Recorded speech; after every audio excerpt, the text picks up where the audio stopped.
Welcome to episode 12 of the Pause Podcast, the fortnightly podcast where we hit pause on whatever movies, TV shows, video games, or music we are watching / listening to discuss them with our friends. I'm your host, Ewan, and I am joined today by the man, the myth, the legend, Lars Volacek. That description of what we talk about is completely different to what I've brought to discuss, so thank you. What? Great. I have no idea what you mean. Yeah. Oh, no, I'm not introducing my topic. I'm just saying that was meant to be a cutaway topic. I've bought not music, nor video games, nor movies. Yeah, we've sort of moved on from that. It's becoming more relaxed and just whatever we want to shoot shit about. Just really, isn't it? The podcast. That one. The be-all and end-all of all podcasts. That other voice on the far left-hand side of the podcast is the soon-to-be-famous Mitch Stewart. Oh, I like that introduction. That was new. I came up with that one one last time. I can't remember what my last introduction was. That was part of the problem. I couldn't remember what the last one was, so I had to come up with a new one. I like this one better. This one works. That's a nice title. Because then it never expires as well. Unless you get famous. Unless I get famous. On your tombstone, the soon-to-be-famous. Well, like Van Gogh and stuff, he wasn't famous until long after his death. So, you know, it could go for all of us. So I just got to start painting and cut off one of my ears. Yeah, good. That's it. It's commitment to the cause.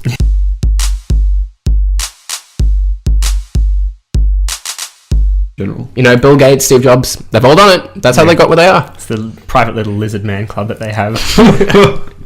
That's funny. You know, I heard today, I didn't hear today, I heard recently that the process that Monet went through to paint the bridge, like first he actually built the bridge by hand and like planted the lilies and everything so that he could paint this beautiful picture. I think that's partially true. I think I can partially hear the gardeners outside as well. Maybe I'll just like phase it down slightly. Excuse me. See, I'm not that good committed sneezes. to my work. There's proper sneezes. I give him crap all the time because he doesn't sneeze properly. You're not one of those. Yes, he does. Oh my god, that's exactly when I'm it. talking to someone, if I'm like this, do you want me to sneeze right now? Would you want that? No, but you cover your mouth. You turn away and you cover your mouth, but you let it out. It's trying to get out of your system. You don't swallow it like you do. All on my hand. One of my friends who's like wash your hands if you have to. Big guy, like well built and everything. He does that, and we're just. It looks so strange to have this tough, well built guy just going. Just let it out.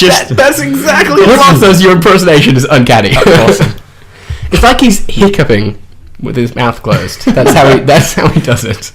Sneezing like a gentleman.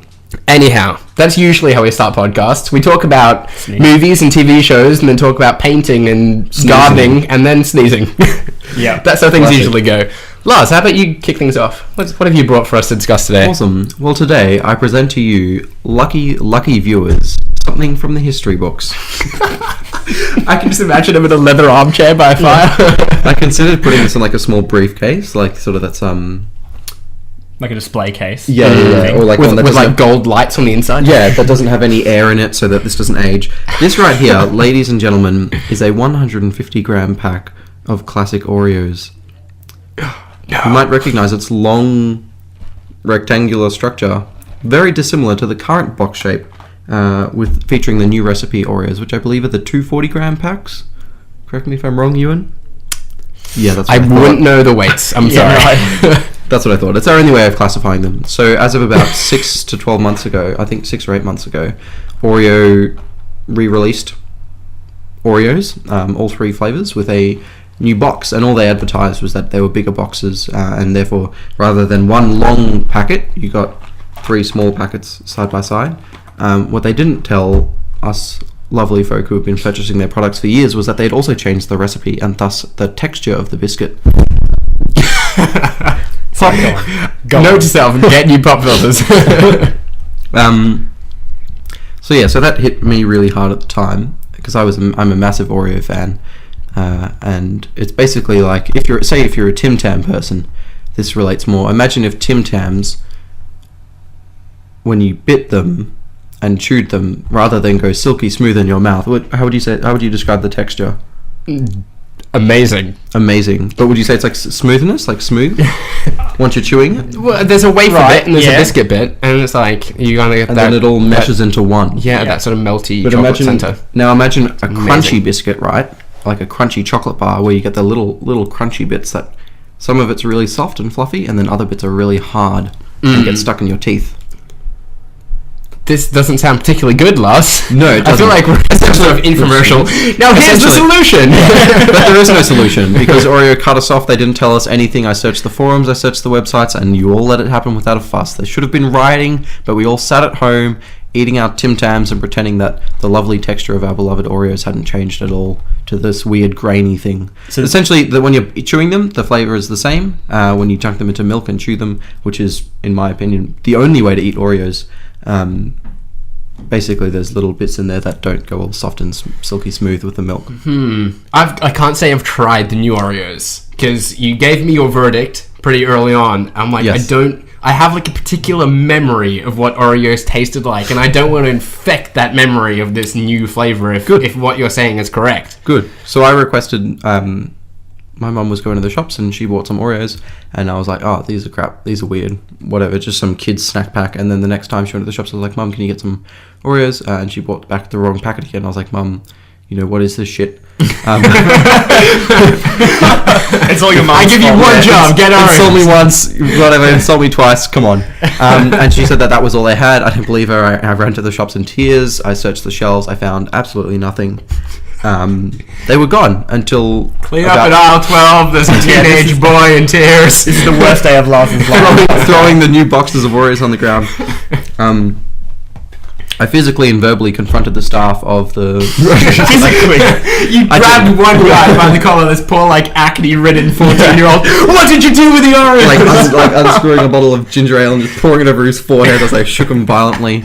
I went Where to did the ginger ale come from? Well, they changed that to you, and you wasn't happy about that either. It's very acidic, so I figure it'd sort of burn your eyes if you got it in your eyes. Anyways, then me and my girlfriend were at an IGA. Shout out to Jessie, love you, honey. How cute. I know, adorbs. And then she spotted this box. I ran and grabbed it. I purchased it. I asked. There was the last one on the shelf. So I have to say it anymore. I was just about to ask, was it the last one? That is poetic. It was the last one in this IGA, this little weird, IGA store. So I'm under the impression that by now, at least, this is almost definitely the last box of 150 gram Oreos with the old style recipe in Australia. So they will have staled, but I'd rather eat stale old style Oreos than crappy flaky bit Oreos. And the other cool thing that we realised was that this has got no best before date on it. Wow, really? Does it never expire? Well, it is a Schrödinger's Or is it just cat, if you worn will. off? Don't tell me you found one. That's the 04, 12, 14. I'm so sorry. I am so sorry, dude. I knew they would have expired. I'm so sorry. But that says DB. What is DB? Day before? Yeah. By? Used by? That doesn't stand for anything. But come on, that's the That's digits definitely for it. okay. Fair enough. I stand corrected. I was under the impression. Oh no, I've just ruined this poor guy. He's just like, it's the last one, there's no use about that. I'm like, it's right there. No, And in a special celebration, we're gonna eat these. Yeah. it was like moldy. No, excuse me. I'll just correct this.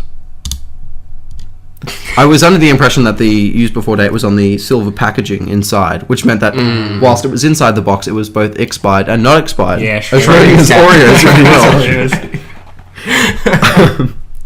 But Mitch just shut on that train. Yeah, I'm sorry. No, So that's what are okay. you gonna do? Like as a Oreo aficionado, I'm just gonna have to move to America. you could always import American Oreos. There are websites. I've investigated. And that, It's what is it? difficult. Well, hold on. So there's It's your expensive. website. Yeah. With Yeah. Costco is an American company. They have like American brands. Would they have? We That's- bought that's 150 a good gram point. packs of Oreos from them before, always stale, which is again fine. I'm still in the process of mourning. If you Right, you okay. understand that language. I'm not ready to accept that they're gone first. So every time I go to Coles, I walk into the Oreo section. I always and I look to double-check see if as they've well. gone back. Another issue that I have with Coles, do you guys know Cobb's popcorn? Slightly sweet, lightly salted. Yeah. A favourite of Lars. I've had it with you on many occasions. I haven't. I can't say that I've had. That's this, okay. but- It's really good packeted pre-popped popcorn. The only one I've ever liked. And they recently increased the price from $3 to $3.30, and they were always sold out. This popcorn has gone extremely popular. You'll know it. Cobb's slightly sweet, lightly salted popcorn. Outrageous. And they increased the price by 30 cents. And it's just interesting because you're like, inflation hasn't really done that much to the price of pre-popped popcorn, and it was incredibly popular. So it's just interesting how they increased the price, for whatever reason that they were needed to, make more money. So have you got like the last bag with the $3 price tag on it as well? Because you could gather a collection like this huge. That would actually be really cool. I can just imagine like the Museum of Lars, just like a whole bunch of horribly expired food products that he's just clinging onto. I'm thinking in 20 years' time we go on Antiques Roadshow and get one of those old people to evaluate this collection. Yeah, exactly. It's like, considering mushrooms growing out of that box, it's not going to be worth much. That actually adds to the price of these old yeah, exactly. They aged like fine wine.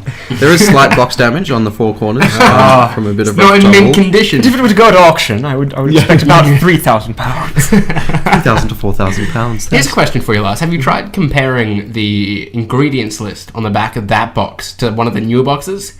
No, I have not. Because I'm just thinking, like, I wonder how different the recipe is. Just make your own Oreos. I'm not suggesting there's a way to rectify it. Like, I don't think you should be buying I just said make your own Oreos.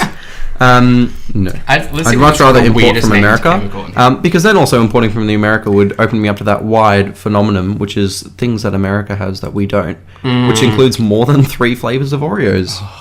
Try 30 flavors of Oreos. So we have strawberry, chocolate, and classic. That's it, right? Wait, that is shameful. We don't even have cookies and cream? I thought we had cookies and cream. I don't believe we do. We've had hundreds and thousands. Yeah. Okay, right. They were pretty good, actually. Yeah, first thing I did when I was away in the US was try and find all these different flavors of Oreos. Yeah. Because you're an Oreo-ration fan, are you? I am an Oreo-ration fan, yes. I'm a Greg Miller fan, so of course I'm an Oreo-ration fan too. And just the amount of flavors that he gets his hands on, just incredible. Watermelon-flavored Oreos, they exist. I did see an Australian YouTuber do a review recently of a number of different flavors. I can't remember her name. I didn't really care. But she investigated pumpkin pie. Yeah. Which was a notable one. That's another one they have over there. Got birthday cake. Golden birthday cake.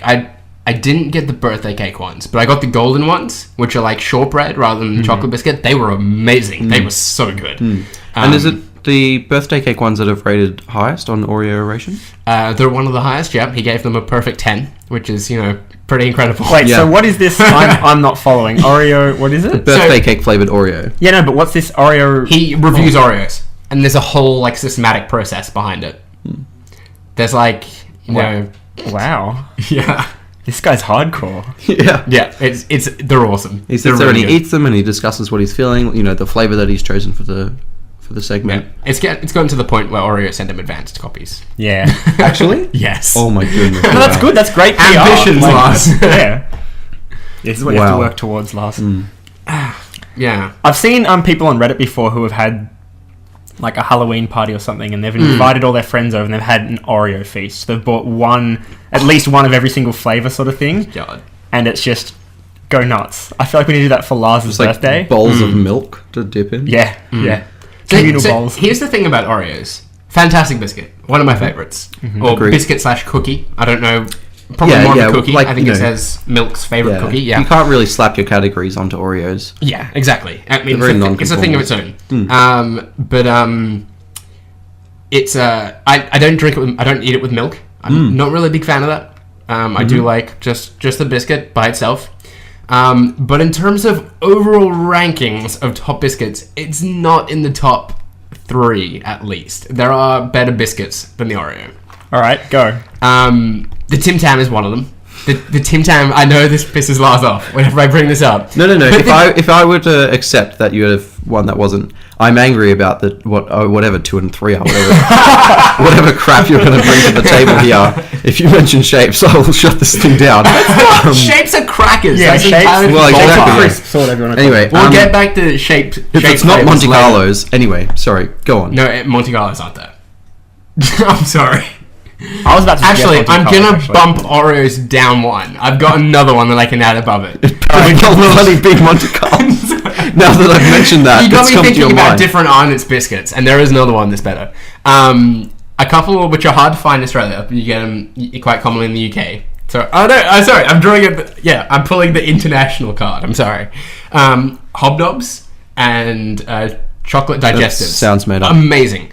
Chocolate digestives. Hobnobs- That's a terrible name for a biscuit. That is actually an awful name. That's like our Hobnobs, biscuits are easy to digest. That's a selling point. That shouldn't be a selling point. All food should be easy to They've digest. been around for years, so it's like if you can imagine like a 20s box of like digestives, like it's just it's very older timey thing to do, right? Name your biscuit digestives. Anyhow, they're great. They're quite a plain biscuit, but just the chocolate topping just does it. There's something special about it. Same with the Hobnobs. Again, but it's a slightly different texture biscuit. It's a softer biscuit. Really good. I feel like Hobnobs gives us no insight into what they actually are. Yeah. They're just like I'm imagining hobgoblins. they're like a plain sort of oaty biscuit with a chocolate, like a quite thick chocolate coating on the top half. And just the complementary flavors, just on point. I like Anyhow, that. yeah, I'm just I picturing actually eating a like hobgoblin it snob. really sort of melts in your mouth. Can we stay clear of goblin snobs, please? I like how this has quickly turned into MasterChef type stuff. Like, we've got away from the Pause podcast. Yeah, we're quickly accepting this is It's what the happens same now. demographic, okay? Yeah, exactly. Thank you. But yeah, maybe we'll have a biscuit party, so to speak. I don't know why I said party like that, but I was kind of tentatively a biscuit party, guys. I don't know. Well, yeah, I think that's a good idea. Well, We're already going to do an Oreo one for his birthday. That's locked in. Oh my appreciate gosh, that. can we please? That's soon. Yeah. I Your was going to birthday's host a soon. It's barbecue. in March, isn't it? No, Yeah, not April. April. April. We're in March currently, is what I meant to say. Yeah. 2 weeks after the Easter weekend. Yes. But I don't want What to do you mean invite. 2 I don't weeks want to after? invite Like a week everyone on after. the internet. Isn't it the 10th? So, no, as in like I would consider hosting something Oh, okay, right. Yeah, fair enough. Give people time. because that week I'm away. And the third biscuit, which I think sneaks in above Oreo, is the simple milk arrowroot biscuit. No. Yes, Oh. come on, those things are delicious, and those pair better with milk. Alright. If you're going Like, to go to those simple just soften basics, up you're those going to bring just- in the McDonald's cookies, okay? Absolutely, They're off. top of the What's range. wrong? They are off the The milk they are. arrowroot is such a versatile biscuit. You can crush it up and make it into a slice, like... Yeah, it's but just- we're not. You can crush Oreos up and make them into a cake. Yeah, exactly. I've seen it I done. put Oreos in my Touche. milkshakes. Yeah, okay. Ooh, that's a good. Okay. idea. On top of your McFlurries. I don't know. This yeah. just... I feel like I'd reach for a handful of milk arrowroot biscuits faster than I'd reach for a handful of Oreos. Okay. Awesome. And You're I would, entitled to that opinion. I but would it's reach for wrong. my PlayStation 4 controller before I reach for your hand during a fire. That was meant to be like about things I would save if there was a fire. but We're like, I it can made just it imagine us sound more both like- falling into like a pit of fire at the same rate as gravity does, and you're just like, I could reach your hand to save myself, or I could pull up something else. or you just throw like a fistful of milk arrowroot biscuits. Burn in hell! Enjoy these in hell. Have all the biscuits you want. Yeah. So, are you getting Netflix? Now Yes. that's in Australia. Came out in Australia. Is that your Today? topic, or is that just a terrible? No, I you just- said no, it was it's linked serious. onto your topic. Yeah, yes, sorry. Things that- Things that Americans have that we don't. We just got Netflix with 7,000 less titles than America. Yeah. Don't think that that's like a major complaint from me. I'm still very happy with what's there. How many titles do they have in it's America? about like breaking- 7,001? That's funny. We just get Neighbours. That's it. Yeah, Neighbours on Netflix. I was Awesome. hoping for more international content, but a lot of it's just old, kind of like early 2000s, late 90s TV Friends. shows.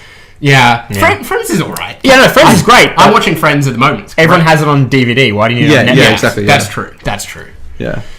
And you've also got to be there's a careful with the few. shows that people have already downloaded. Like, Yeah, true. Yeah. you can put Game of Thrones on there, but Well, it's not going to happen anytime soon. Yeah. Same with The Walking Dead, as we were discussing earlier.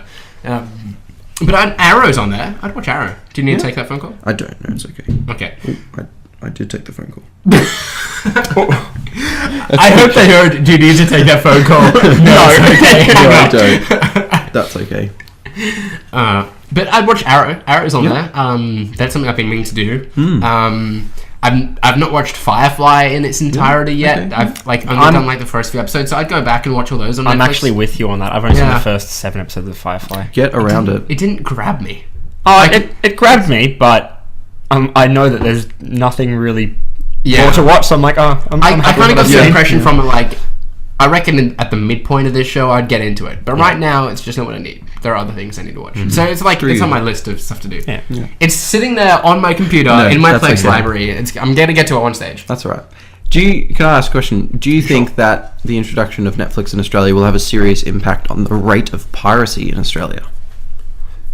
As in, you think it'll decrease piracy because Yeah, people do you think turn it's to an it? option No. that people grab? No? Not for the short term, because obviously the most pirated show in the world right now, and especially in Australia, by a of ridiculous Thrones. amount, is Game of Thrones, which Yeah. isn't on there. Yeah. The only way to theoretically watch Game of Thrones at the moment, is via Foxtel, which obviously is incredibly expensive to get. Or iTunes. Or iTunes, which is probably more expensive. Yeah. Absolutely. Although I did read the other day that Foxtel are bringing out a package which specifically for Game of Thrones watchers. So it's just shaped around that. At the same time, though, it's expensive, granted. You know what that is? That's the South Park cable company. Oh, that episode is brilliant. What's that? You want The Walking Dead as well? Oh, no! Because that's on a different channel! That's exactly what it is. It's going to be the Game of Thrones package, which is slightly less expensive than the regular subscription, but also includes still another 15 channels that you don't want at all, and that are not targeted to your demographic whatsoever. Oh, but I guess we're the only cable company that offers it. Literally it. Oh my gosh. But until HB Go on Apple TV comes out, as far as I know, that is coming to Australia. I don't know if bang on the same time as the US. It won't be. It probably won't be. But at the same time, if I could put down I'd probably pay $10 a month for a HBO subscription, in all honesty. If I got Game of Thrones, True Detectives, another HBO show I watch, they also do a bunch of really good documentaries, that'd probably be something I'd pay for. And especially if it's included on Apple TV, a device I know a lot of people have lying around. And you'd get older shows as well, The Wire, Sopranos. Yeah. Oh my gosh. Yeah, I totally forgot about that. I've still been meaning to watch The Sopranos and The Wire. That would be incredible. Yeah, definitely worthwhile. And I mean, theoretically, you can pay for the subscription as long as it takes for you to watch the shows you want to watch. There's no startup fee, so in theory, you can kind of pay for which month you're using, I guess. Yeah. Wait till you're up to the show to start subscribing. Yeah, exactly. But I don't think it's going to change piracy rates in the immediate term, because there are still so many barriers around what shows people can get and what, and people just do what they're familiar with. Because is Netflix really going to? The people who are already pirating, are they going to be the ones getting Netflix? Really? Probably not. Again, they're going to be like, well, I'm not paying anything for these shows I watch now. Why am I going to pay $10 a month just for a little less guilt? I don't think these people feel guilt. Wow. They're These people. human beings. And I'm one of I think them. it's fair enough to say that all three of us are these people. Yeah. And sometimes it's unavoidable. I don't have an example of this for TV, or there are probably examples for film, actually. But I've got a more recent example of video games, is Hotline Miami 2. Not a game you can purchase in Australia, because all channels around that have been blocked, because it was refused classification in Australia, of course. So even on Steam, something that's an international platform, it's region locked. So I can't buy it here in Australia. So I'd very much like to give money to these developers. This game is only priced at $20. I really want to be playing it on my PlayStation, but I can't. So I had no choice but to follow what the developers actually advise Australians to do and to legally download that game. Yep. If that's what they've advised, that's which awesome. I don't feel guilty about that, because they've said this is what we advise you to do. They just want people to play the game. Australia's not a huge market. They're not going to miss out by incredible amount. I think if they were, they'd have made changes to the game. But it's their intellectual property, and they wanted to keep it a certain way, and therefore they didn't modify it. But I'm gonna have to try and buy merch or something, because I am just a huge fan of those games. Yeah, and that's the other thing. If they know they have a fan base for it, they're going to get the money from them anyway. Yeah. In one way or another. If you genuinely like something, you want to go out and buy it. And it's the same with Game of Thrones. Real fans of that show will go out and buy the Blu-rays. And they'll probably buy the collector's edition Blu-ray with all the special features and whatnot. And they could be putting down easily $100 for a season or two. And as opposed to giving their single view to... Yeah, exactly. A single rating to Foxtel or whatever, and paying Foxtel the subscription. Yeah, exactly. That's how you weigh your money. I know Joss Whedon, on the topic of Firefly, right? He's always talking about people that come up to him and about Firefly and say, I love Firefly. I'm so sorry I didn't watch it when it was on TV, because hopefully it would have stayed on in that case, if I'd watched it then. But no, I bought the DVDs a year later. And he goes, no, thank you. I make the money on DVD sales. Yeah. Not by the money Fox pays me. Yeah. So yeah. The best marketing, the best thing that happened to Firefly in terms of sales is having it being cancelled. Yeah. It's turned into this cult thing that you have to see. Yeah. I wonder to a degree, like, Friends as well, like how much royalties they'd still make off that. Yeah. Because obviously that's pretty new to Netflix as well, and I'm sure there must have been like a fairly substantial deal to go down there. I know a lot of people that were tweeting and like Friends marathon to celebrate it being on Netflix and all that. So yeah, there's obviously, if there's support behind these things, there's money behind them. Well, awesome. Mitch, Before we change before you topics, move? I just wanted to say something about Oreos. Sure. Are they still vegan? Because the big thing about old Oreos was that they were vegan, and so I could... so these ones are vegan. The old ones are vegan. The old ones are definitely vegan. I'm not sure if the new ones are. Okay. Or like a big pull for Oreos are that they're vegan. So you can just get any party you have, bring Oreos in case there's a vegan there. And they can just eat Oreos. That's their diet. That leads me to a thought that I've had for a startup company called The Inconvenient Friend. Imagine buying packaged, microwavable / oven cooked foods of a single serving that are specifically one dietary requirement. Oh my god. So I would you're use this shit out of that. So you're having a dinner and you find out that there's one person coming that's gluten-free. You don't want to make a gluten-free dish for everyone because you want everyone to eat well.